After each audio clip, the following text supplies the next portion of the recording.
the first thing that you may not know as a viewer who has never been to China, never taught in China, and certainly never taught high-level students here is that my students' English level are really high. And of course, the fact that they're at a top 10 university in China suggests that their cognitive ability is really high. And together, I was really impressed. I shouldn't say really so much. English teachers should not say really so much.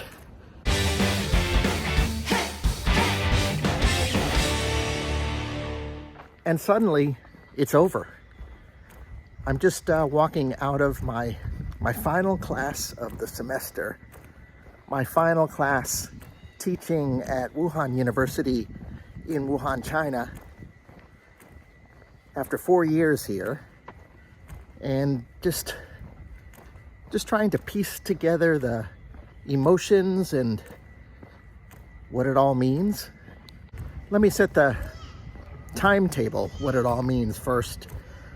Next Monday will be final exams, and then of course all the grading and paperwork and all the last minute requirements, and finally maybe 2 weeks from now I will be officially done with all my duties here. On June 20th, Summer and I take a train to Shanghai, stay a couple nights there, and then head off to San Francisco. I'll talk more about that, of course, as it gets closer. For now, I just want to look back at the semester with you guys. I hope you join me. By the way, a quick reminder, please press the like button. I think I want to talk about my course, American History, Culture, and Society. Over these past 4 years here at Wuhan University, I have taught, a variety of courses: College English 1 and 2, Advanced and Regular, Speech and Debate, Western Culture, even British Culture, History, and Society. But this semester was the first time I had the opportunity to teach American History, Culture, and Society, and I had a great time. And I want to tell you about one of the projects, one of the assignments that I had that I really thought was successful. In the fall semester, I had taught my students the standard way to write a summary, 100 to 150 word summary of an article or even a book they have read, as per the standard in American universities. Every grad student has written too many of those. And this semester, I added the reaction component, reaction, response. So the assignment was they were to read an article, write a summary, 150 words or less, and then write a reaction, 150 words or less. And the teaching points were, to be able to write concisely, to get to the point in the Western style, to have the main point of the article in the first sentence, and on and on. Those were the nuts and bolts. But what I did, and what I felt really good about, is I wanted to choose 5 articles that were representative of what I wanted to share about American culture with my students.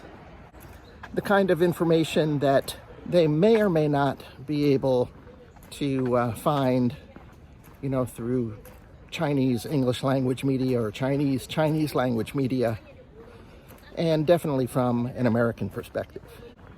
One article was about what makes the United States so great at innovation.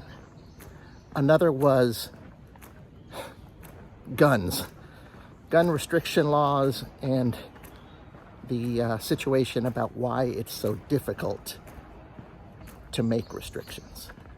I also used a perspective on the trade war between the United States and Japan in the 1980s, and how it shapes and might affect today's trade war with China. I picked an article about someone defending the choice of a black actress to play Ariel in the Little Mermaid movie. And last but not least, I selected an article from an advocate of transgender rights on the benefits and the need for gender-affirming care. Full disclosure, that article was written by my sister-in-law. Musical interlude.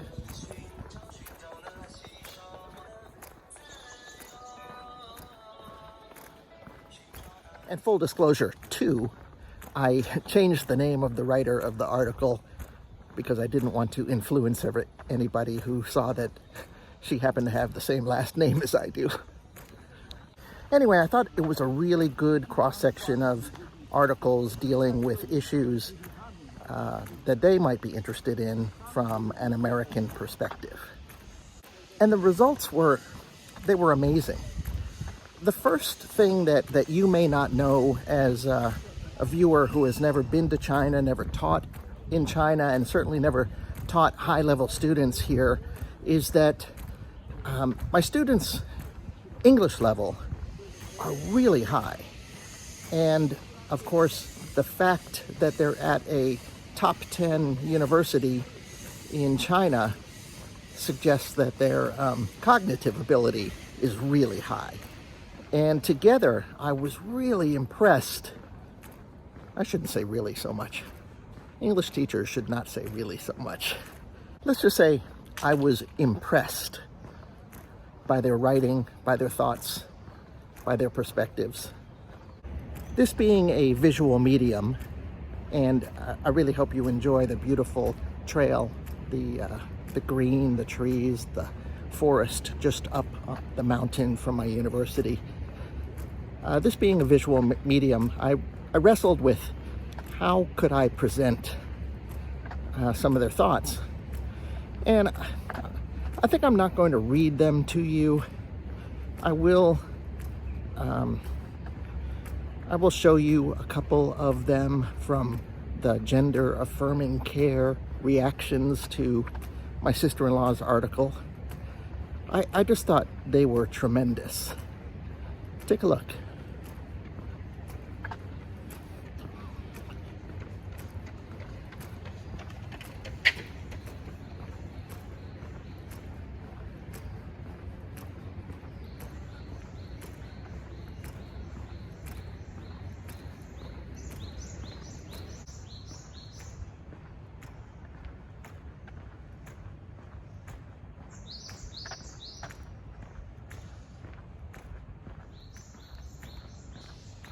To be sure, there was a range of opinions on the issue of gender-affirming care, but overwhelmingly, my students showed an openness to the situation, the humanness, that I don't know if it really surprised me, but I just really wanted to share. The students here, hold on.